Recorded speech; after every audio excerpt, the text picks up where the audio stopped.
राष्ट्रीय स्वयंसेवक संघ के सरसंघ चालक डॉक्टर मोहन भागवत जी को मैं अपने संबोधन के लिए आमंत्रित करता हूं।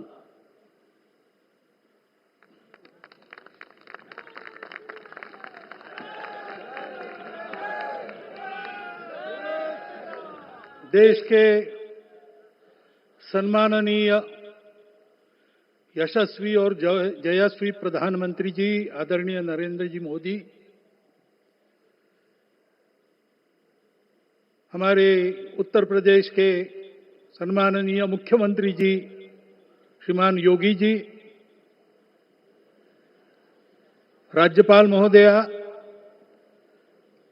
मंचस्थ सभी मान्यवर, उपस्थित सज्जन, माता भगिनी, आज हम सबके लिए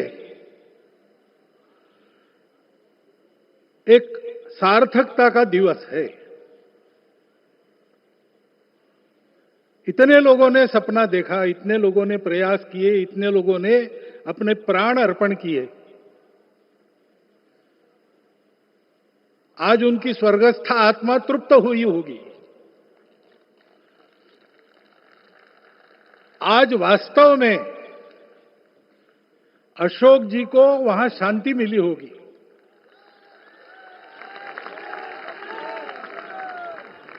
महंत रामचंद्र दास जी महाराज,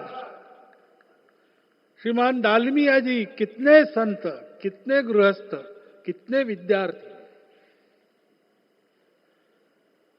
उन्होंने अपना प्राणार्पण किया, अपना पसीना बहाया। जो पीछे रहे वो भी रोज ये इच्छा मन में व्यक्त करते रहे कि मंदिर बनेगा बनेगा, बन गया। और आज उस मंदिर निर्माण की शास्त्रीय प्रक्रिया पूर्ण हो गई, ध्वजारोहण हो गया।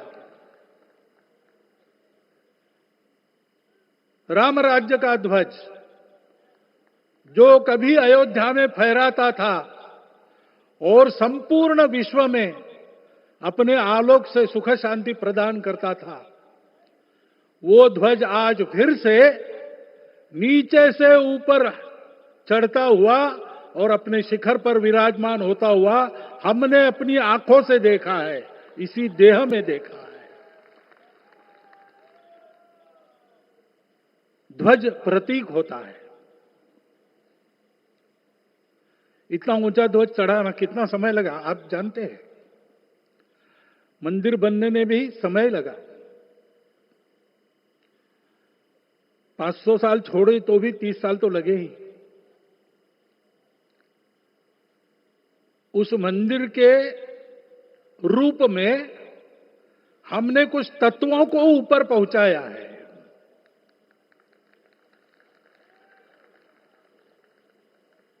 सारा विश्व जिससे ठीक चलेगा,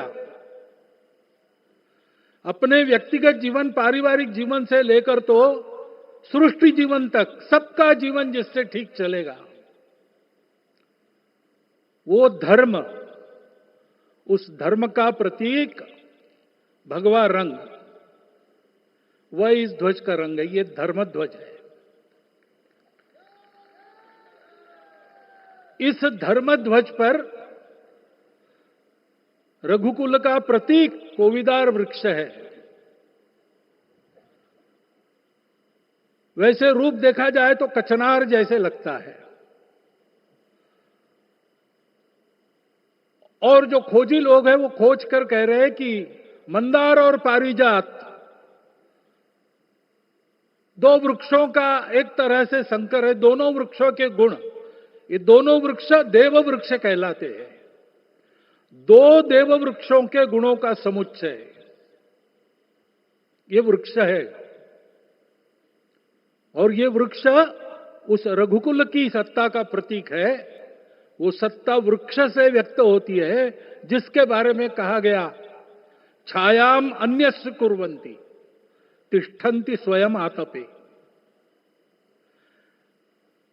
सबके लिए छाया देते हैं, स्वयं धूप में खड़े रहकर।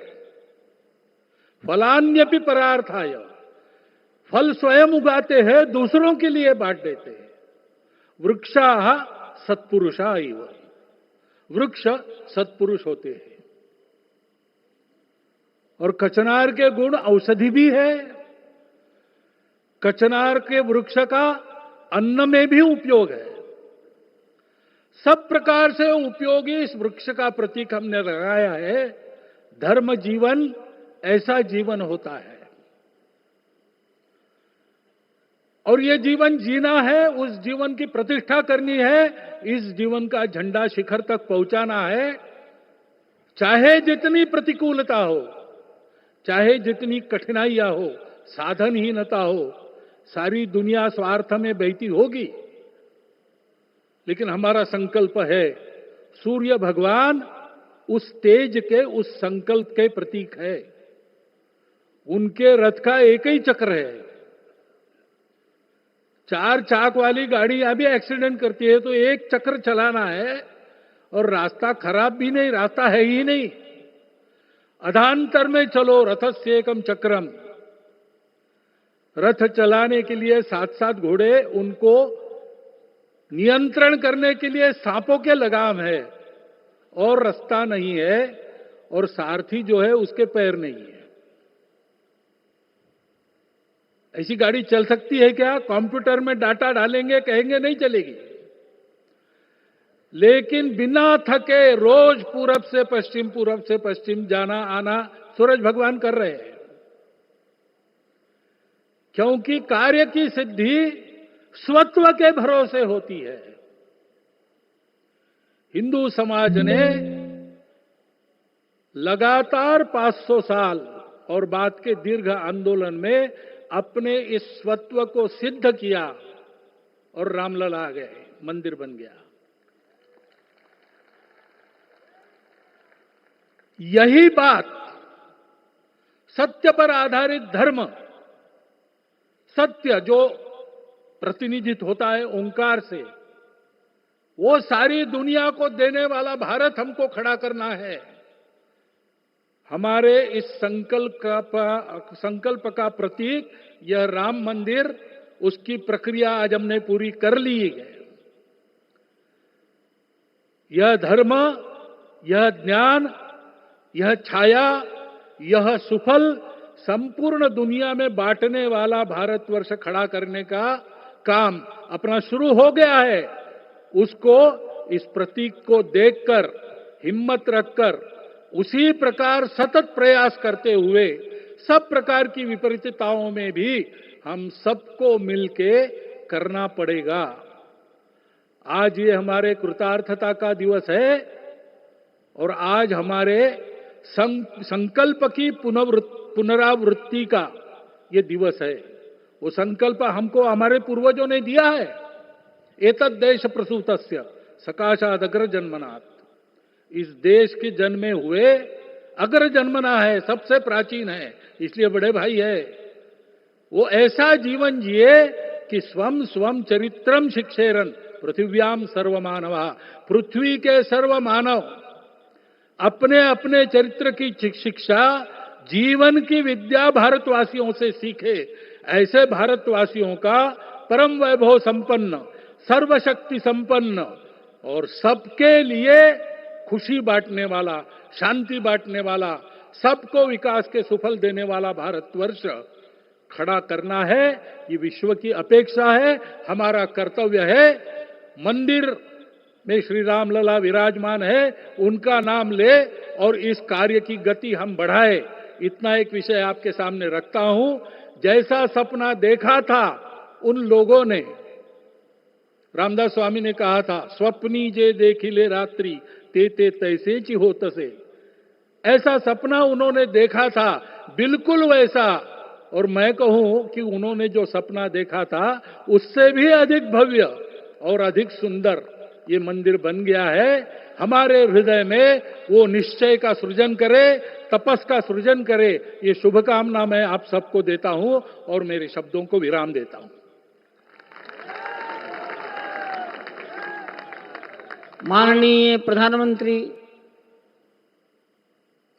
अपना संबोधन, अपने विचार संपूर्ण विश्व को प्रदान करें, ये निवेदन मैं उनके सम्मुख करता हूं।